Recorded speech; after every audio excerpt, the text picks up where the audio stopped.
Good morning and welcome to Morning Movie News, where don't forget, tomorrow night's finally the night where we're all going to watch Captain America Civil War together at 8 p.m. Eastern Standard Time. What you do again is you purchase the movie via iTunes or Amazon as soon as it becomes available at midnight tonight actually, and then you come over to the Beyond the Trailer channel, the main channel on YouTube at 8 p.m. Eastern Standard Time, and we shall all press play together.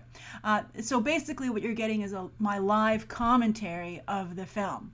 And then afterwards we'll do a Q&A. I think that's going to be a lot of fun. I had so much fun doing it last time with you guys for Batman v Superman, the Ultimate Edition, and I'm excited now to have a Marvel party. So I will tweet out instructions and a reminder again tomorrow morning, but I just wanted to give you guys the second to last heads up here on Morning Movie News. Now let's get into today's stories.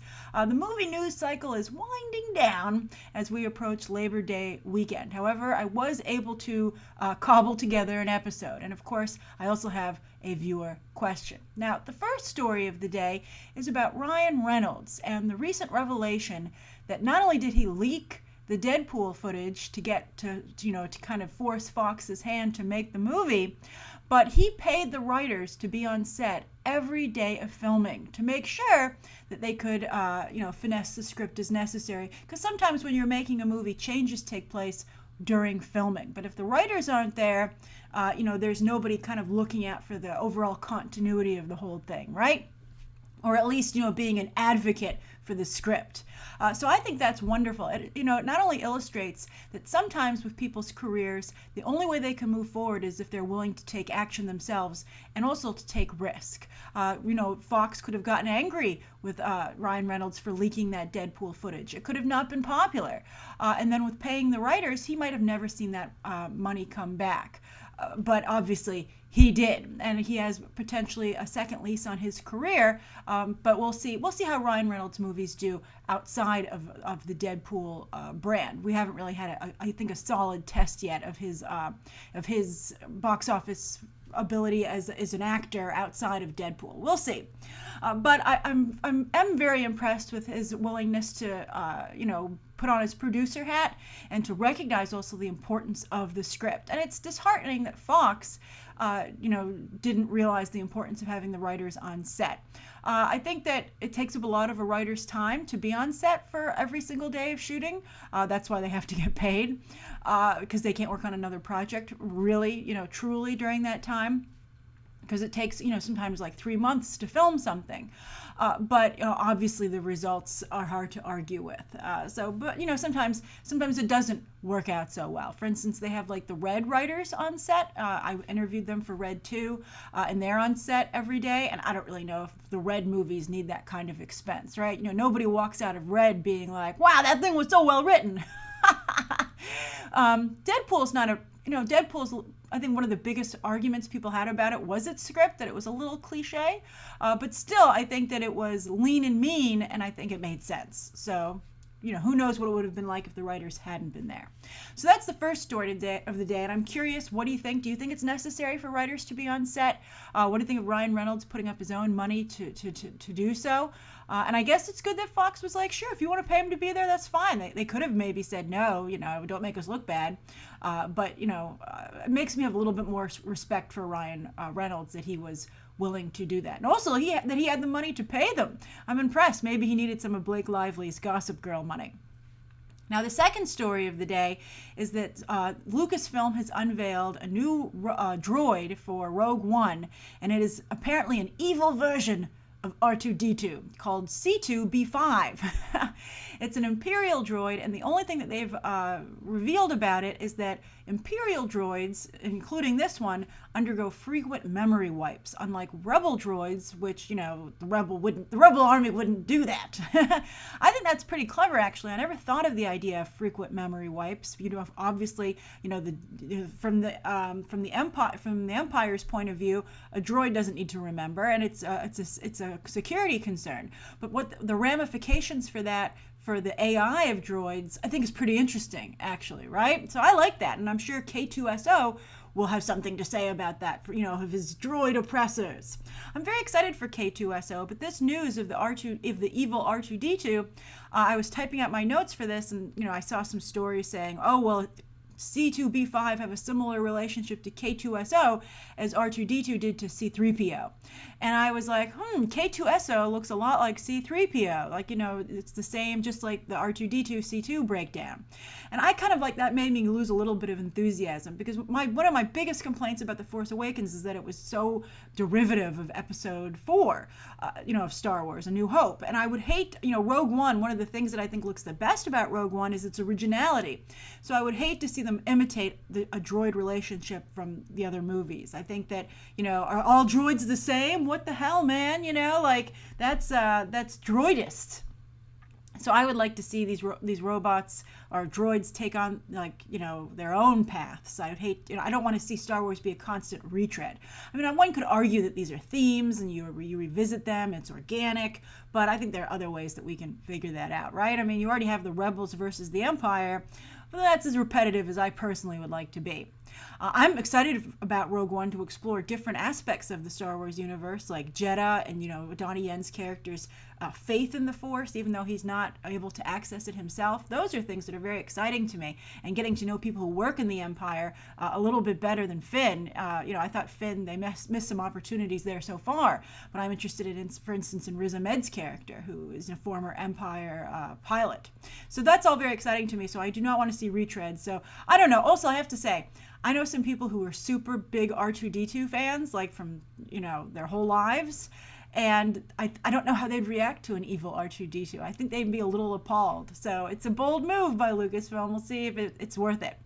Now, the third story of the day is we talked a whole bunch about Stranger Things yesterday. I made a whole episode focusing on Season 2. They announced it officially yesterday. So I talked about what we know about Season 2 so far and my top 5 ideas for Season 2. But there was an interview in The Hollywood Reporter that appeared today with Sean Levy, who is a producer on the series. He's the big Hollywood talent that helped push it through. And he also directed several of the episodes. And interestingly enough, he has a cameo as the mortician.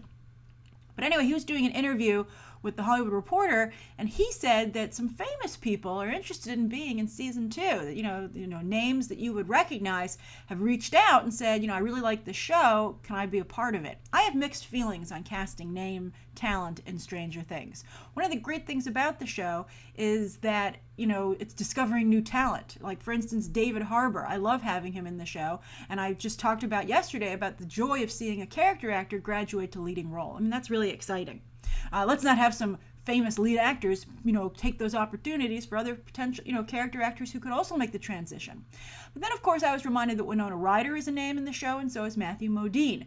But Winona Ryder and Matthew Modine are very specific talents. They both their heyday of their careers were in the 80s, and since then, they've kind of gone away. So they're fresh in a way. Like Winona Ryder is known for Beetlejuice and Heathers, and even Edward Scissorhands, which was 1990. So we'll technically stick that in the 80s camp. And Matthew Modine, Full Metal Jacket, Birdie, Married to the Mob, he also overall is an 80s talent. So if they were going to use name talent for the second season, I would want them to be similarly 80s based. The biggest names that I would accept are John Cusack, James Spader, and maybe even Bruce Willis. I would be kind of into Bruce Willis because, and Val Kilmer. All their careers, obviously Bruce Willis is doing the best there, but James Spader and John Cusack have respectable careers. Val Kilmer, not so much, although he was very good in Kiss Kiss Bang Bang opposite Robert Downey Jr. for Shane Black. So I would love to see any of those guys, join the cast. I would also accept Anthony Michael Hall, Andrew McCarthy, or Molly Ringwald. So I hope that they at least keep that 80s vibe and aren't starstruck by some of the people reaching out to them. But I'm curious, how would you feel about bringing, name talent into Stranger Things Season 2? What would be the criteria for it being acceptable to you, or do you think you don't want to see it at all? Then the viewer question, we're going to double back to Deadpool here. This is from Jeff Anderson. And Jeff Anderson said, question, hey Grace, long-time viewer, first-time questioner. I'm glad you decided to jump in here, Jeff. So Jeff says, with the announcement of Deathstroke, I immediately thought of his Marvel counterpart, Deadpool. Do you think DC is wise to bring Deathstroke to the big screen at the height of Deadpool's popularity? Keep up the good work. Smiley faces. Just to explain Jeff's question to you, it's widely believed that Deadpool is a spoof on Deathstroke, and that's why the character was created. I believe there's even something been said to that by the creators of the character. But then the legal teams get involved, and they're like, "No, it's not. What are you talking about?" But anyway, so Deadpool is kind of like a comedy version of Deathstroke. Now, I think it would be. You have to say that it must be on Warner Brothers' mind that they see the tremendous success that Fox has experienced with Deadpool, and they're like, we have one of those, right? I mean, don't we have the original? Let's bring him in. And that might be one of the reasons they're fast-tracking the character, right? And Deathstroke, just like Deadpool, has a very strong fan base. When he's brought into the game or any animation, everyone always like geeks out. And it's like, oh my gosh, Deathstroke. A little bit almost like what it was like with Deadpool back in the day, before he became the Deadpool that we all know today, that everybody's familiar with. But I think I think that obviously they're not going to be able to have the comedic aspects of the character, but what I think they're going to go for is the dynamic action that both characters bring to the table, because their body language is very unusual for other superheroes. You don't see other superheroes act in that way, which is interesting when you think about it, because a lot of superheroes have amazing abilities, but I want to use that word, dynamic. The twists, the turns, the midair flips, and also the midair executions of strategic moves is very cool. Like if you watch a lot of you sent me the Batman Arkham Deathstroke Batman trailer. That I believe some of you pointed out was directed by Tim Miller, who directed Deadpool, and you can see a lot of that really cool action. So I think they're like, okay, well, we can't have the comedy of Deadpool, but we can bring in that action element. In fact, I think that, well, we'll see what kind of budget Deadpool 2 has, but I can guarantee you that Justice League has a bigger budget. And also Zack Snyder. Tim Miller is a fantastic action director, but so is Zack Snyder. So as we've already discussed, the idea of Deathstroke fighting Batman directed by Zack Snyder, that's very tantalizing. No matter what you might think of Zack Snyder's dramatic abilities, to direct dramatic material. So one of my favorite parts of the Deadpool movie was that dynamic action. So if they could introduce that, I mean, the best action sequences, and I feel that all the DCEU movies need more action, as I've discussed in a separate video, but I think that right now in Batman v Superman, only the Batman action sequences were really amazing. Wonder Woman has potential, but they didn't really utilize her very much. But Superman, they haven't found a way to really make Superman's action sequences very exciting. I guess because they happen so fast, right? Because he has super speed.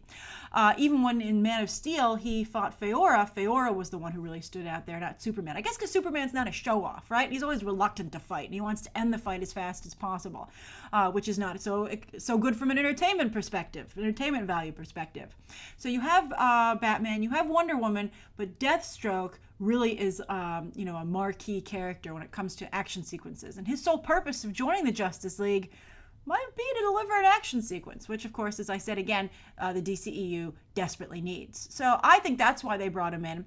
And I think there's room enough for both Deadpool and Deathstroke. If anything, they'll challenge each other to keep upping their game, and we'll all win. So that's today's morning movie news. Thank you so much for tuning in. Please write down below what you think today's top 3 news stories, that viewer question, and don't forget to join me tomorrow at 8 p.m. Eastern Standard Time to watch Captain America: Civil War. All right. Thanks for watching. Bye.